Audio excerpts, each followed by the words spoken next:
Now let's dig into this relational database itself. Let's learn more about this relational database. So for that, we need to understand a few things.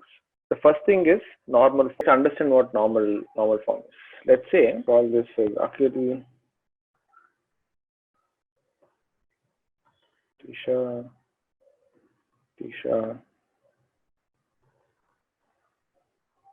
This is Catherine.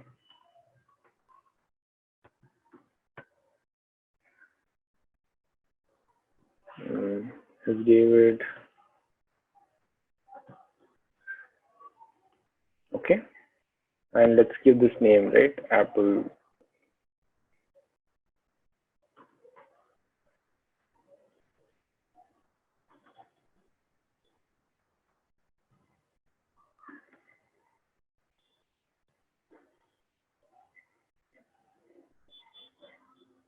Okay.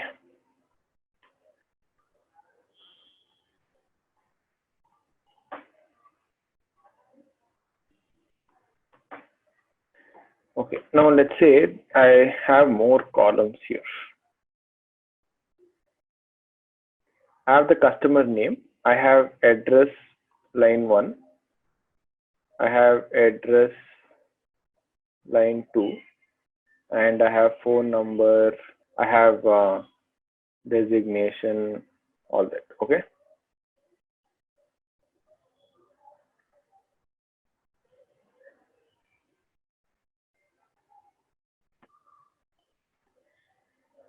Okay. Just imagine back in the day, right? When actually this database storing of data started, what used to happen was all the information was stored in just one table. Okay. For example, the date, order ID, customer name, address line 1, address line 2, phone number, designation, sales, quantity, blah, blah, blah. And there was just one table in the database. There were not a lot of tables. And every time something new came, then let's say tomorrow you start capturing the office address of this person, right? Office address. Now, what used to happen was you need to go back and just imagine if you had 10,000 customers, you have to go back to your first row, right? To your first, historically, the first transaction and start filling these values, right? And start filling these values. There are some problems associated with designing something like this. If I just have one table to store everything, what will be the problem after 2 years? And just imagine every day I'm adding like, I don't know, 1,000 records. Yeah, time taken to retrieve data will be a problem. Why it will be a problem? It will be a mess. Can it be the most important problem? What do you think will be the most important problem? No, finding actually becomes very easy. These are not blank cells. Assume that there is some address line 1, address line 2, phone number and designation. Okay. Now just imagine this. Every time Akhil Timaya comes and makes a purchase, his address line 1, address line 2, phone number, designation is stored in this, right? Every time I make a purchase. In fact, for every product, this information is repeating. For Bunty Shah, every time he makes a purchase, this information is getting captured. Address line 1, address line 2, phone number, designation. Do you see this repetitions here? Address line ka? Which means I'm utilizing memory to store this data, right? Which means I'm spending money and resources to store this data, which is nothing but duplication. So what developers thought was, this is not the most efficient way to store data. That is one. Second is, someone said retrieval becomes very difficult. Yes.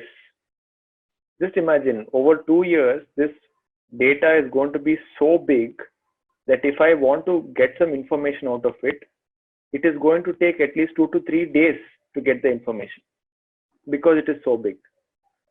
So what database designers came up was normalization, which means we are going to break this table down.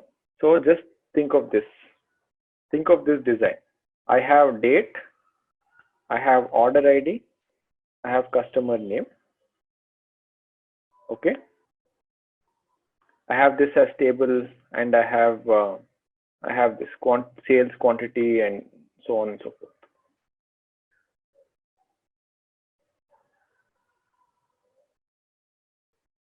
Okay, I have broken this table into table 1 and table 2. What I will have is I'll have customer name, I'll have address line 1. Okay, now I just have to store it 3 times, right? Bantisha, Catherine, and David Zucker.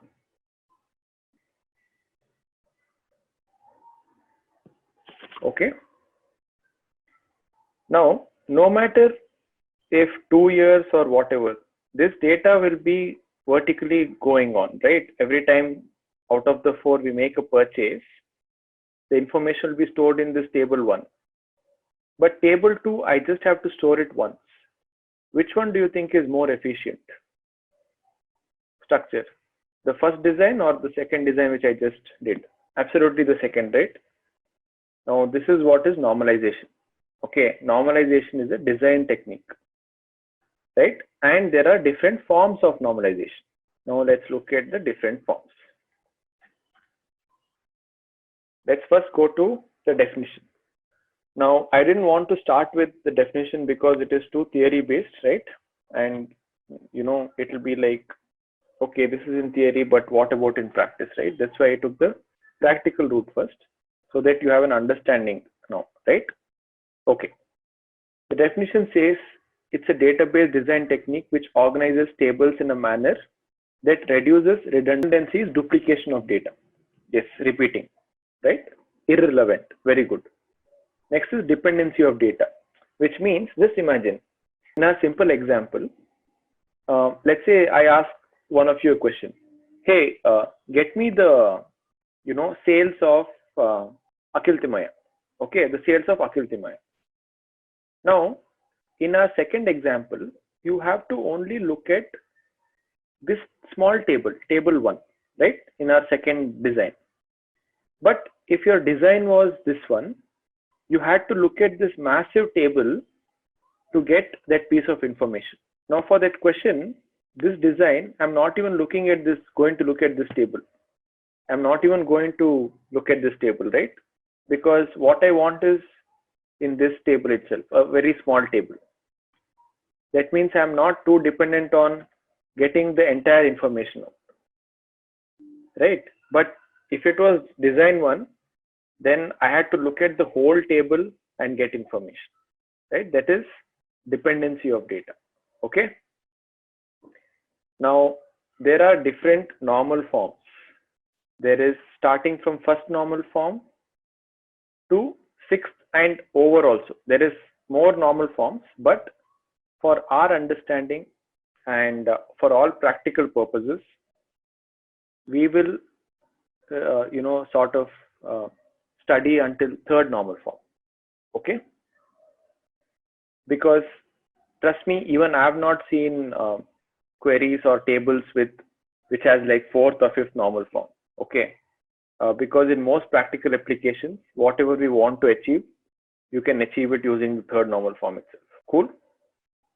And these are some names of the people who actually thought of doing it, right? The main guy is EDGAR. He proposed the theory of normalization, and then he went on till 3rd, and that's when Boyce joined him, and that's why you don't have, after 3rd, you have something called as the Boyce-Codd normal form.